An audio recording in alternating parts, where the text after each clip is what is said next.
आइए हम अगला प्रश्न एक शामिल करते हैं। अगला प्रश्न जो हम इंक्लूड कर रहे हैं ये जॉइंट लोन पर है। इनफैक्ट ये कार लोन सेंट्रिक है, इसको हम कुछ देर में लेंगे। अगला प्रश्न जो हम लेंगे ये जॉइंट लोन सेंट्रिक सवाल, और जो प्रश्न है उसमें पूछा जा रहा है कि वो इनफैक्ट जो जॉइंट लोन के लिए आगे बढ़ना चाह रहे हैं, ये नेक्स्ट ईयर अमृतसर से हैं, इनकी एज 28 है और इनकी सिस्टर है जिनकी एज 25 है, और इन्होंने मेंशन किया 5 लाख एनुअली ये अर्न कर रहे हैं और sister on about 4 lakh. Joint loan, लेकिन पर्सनल जॉइंट लोन।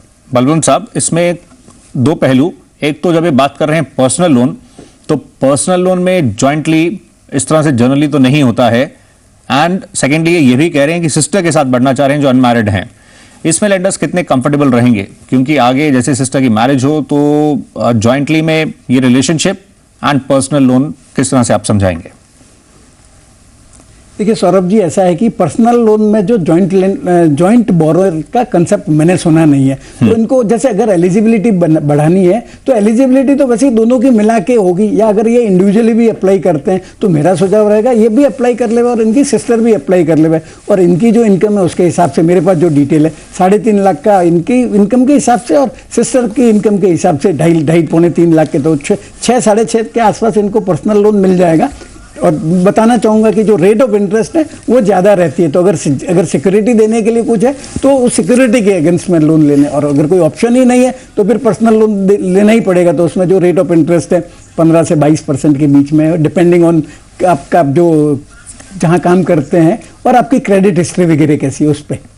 जी, तो ये जनरली इस तरह से ये जो जॉइंटली ये प्रोसेस वर्क करता है, और इस तरह से आप इस पर गौर कर सकते हैं, ये जैसे आप बढ़ना चाह रहे हैं।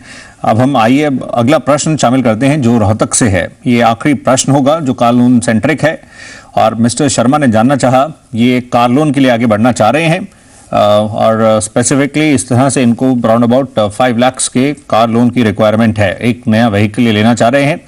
लेकिन बलवंत साहब, इन्होंने अपने प्रश्न में ये मेंशन किया कि ये कॉन्ट्रैक्ट पर हैं, रेगुलर एम्प्लॉय नहीं है। इसको किस तरह से देखा जा सकता है, और समझ जब ये आगे बढ़े तो ये इस पहलू को कैसे देखा जाएगा कि आप को निरंतर आए तो उस प्रकार से हो रही है, लेकिन आगे कब तक होगी मालूम नहीं।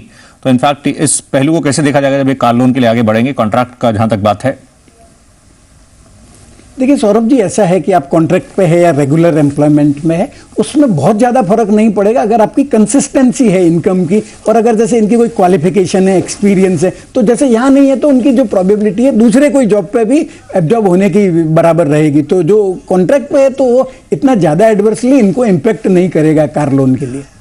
जी, इनफैक्ट आइए हम ये जो अजय शर्मा साहब का सवाल है उसको स्क्रीन पर हम एक बार रन करते हैं, फिर इस प्रश्न की हम डिटेल्स आपके समक्ष रखेंगे। ये इनफैक्ट ये है इनका एग्जैक्ट क्वेरी जो आई थी, ये स्क्रीन पर आपके समक्ष इस समय, और इस तरह से आगे बढ़ना चाह रहे थे। बलवंत साहब, आप इनको और क्या बताना चाहेंगे जब ये आगे बढ़ें, मतलब क्या पहलू देखें इसमें जब कॉल लें? जो ऑफर्स जो हैं तमाम इस समय मार्केट में वो स्क्रीन पर हैं, जो प्री पेमेंट जनरली कहा जाता है, आप इसको काफ़ी गौर से देखें, और क्या कुछ कंपेयर जब करें जो ऑफर्स हैं तो कैसे कॉल लें?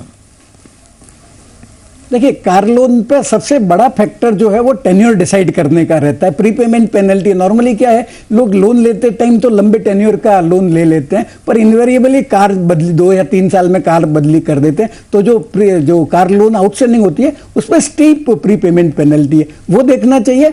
और मेरे हिसाब से अगर जैसे अभी जो स्टेट बैंक का जो फ्लोटिंग रेट है जो 10.45 है कार लोन पे, और प्रीपेमेंट पेनल्टी भी नहीं है, तो अगर स्टेट बैंक में उनकी रिलेशनशिप है तो सबसे पहले स्टेट बैंक को ही अप्रोच करना चाहिए। जी, राइट, तो इस तरह से आप बढ़ सकते हैं। आइए हम अगला प्रश्न शामिल करते हैं।